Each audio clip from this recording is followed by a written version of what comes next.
जी main 2025 में maths में inverse trigo से आया हुआ ये एक ट्रिकी क्वेश्चन है।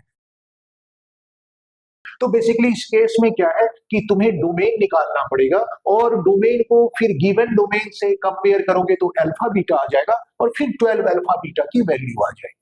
तो इस केस में डोमेन क्या होगा? तो डोमेन जो होगा एक्स की जो जो वैल्यू इस फंक्शन में रखी जा सकती है वो डोमेन होगा। अब यहाँ पे साइन इनवर्स के साथ जो गिवन फंक्शन है उसमें जो वेरिएबल एक्स है वो न्यूमरेटर डिनोमिनेटर दोनों में आ रहा है। तो हम इसे जो है सिंप्लीफाई करते हैं। तो सबसे पहले मैं न्यूमरेटर और डिनोमिनेटर में 2 से मल्टीप्लाई कर लेता हूँ। डिनोमिनेटर का टर्म ऑब्टेन करने के लिए मैं न्यूमरेटर में +3 -3 करता हूँ। तो न्यूमरेटर में भी 2x + 3 आ गया है। तो एक टर्म 2x + 3 और दूसरा 5 को लेते हुए मैं इसे सेपरेट कर लेता हूं। तो ये हो जाएगा 2x + 3 divided by 2 into 2x + 3 -5 upon 2 into 2x + 3। अब यहां से 2x + 3 कट गया तो 1/2 बचेगा -5 अपॉन डिनोमिनेटर में 2 इंटू 2x + 3। तो अब हम इसे इजीली सॉल्व कर सकते हैं। अब हमें पता है साइन इनवर्स के साथ जो फंक्शन है उसकी वैल्यू -1 से ग्रेटर और 1 से स्मॉलर होती है। तो वो मैंने कंडीशन यहाँ लिख दिया।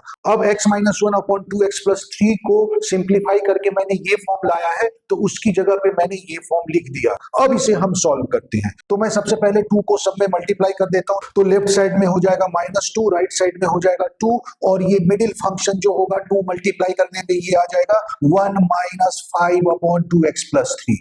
अब मैं क्या करता हूँ 1 को तीनों में माइनस कर देता हूँ। तो लेफ्ट में 1 माइनस करूंगा तो -3 आएगा, मिडिल में 1 माइनस करूंगा तो -5 अपॉन 2x + 3 बचेगा और राइट साइड में 2 - 1 तो 1 बचेगा। अब मैं क्या करता हूँ -5 से डिवाइड कर लेता हूँ। तो जैसे -5 से डिवाइड किया लेफ्ट वाला टर्म 3/5 हो जाएगा, मिडिल टर्म 1 अपॉन 2x + 3 हो जाएगा और राइट मोस्ट टर्म जो है -1/5 हो जाएगा। लेकिन जब हम नेगेटिव नंबर से डिवाइड करते हैं तो इनइक्वालिटी अपना नेचर चेंज कर लेता है, इसलिए जो इनइक्वालिटी था उसने अपना नेचर चेंज कर लिया है। अब क्योंकि x की वैल्यू निकालनी है तो मैं तीनों का रेसिप्रोकल ले लेता हूं। तो लेफ्ट वाला जो है वो हो जाएगा 5/3, मिडिल वाला जो टर्म है वो हो जाएगा 2x + 3 और राइट मोस्ट टर्म जो है वो हो जाएगा -5। रेसिप्रोकल करने पे भी इनइक्वालिटी अपना नेचर चेंज कर लेता है, तो इसलिए इनइक्वालिटी का नेचर चेंज कर दिया है।